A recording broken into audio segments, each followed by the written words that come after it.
মিয়ানমারের ক্ষমতাসীন সামরিক জান্তা সোমবার জানিয়েছে 28 ডিসেম্বর দেশে নির্বাচন শুরু হবে। আন্তর্জাতিক পর্যবেক্ষকরা এই নির্বাচন নিয়ে ব্যাপক সমালোচনা করেছেন এবং ইতিমধ্যে বিরোধী দলগুলো এটি বয়কট করেছে। ইয়াঙ্গুন থেকে এএফপি এই খবর জানায়।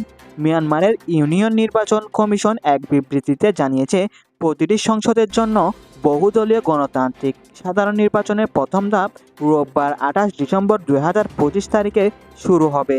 পরবর্তী ধাপগুলো তারিখ পরে ঘোষণা করা হবে। সুপ্রিয় দর্শক মণ্ডলী, এই ছিল আজকের মতো। প্রতিদিনের নিত্য নতুন খবর পেতে আমাদের চ্যানেলটি সাবস্ক্রাইব করে রাখুন, ভিডিওটিতে লাইক দিন এবং কমেন্ট করুন। সবাই ভালো থাকবেন। আল্লাহ হাফেজ।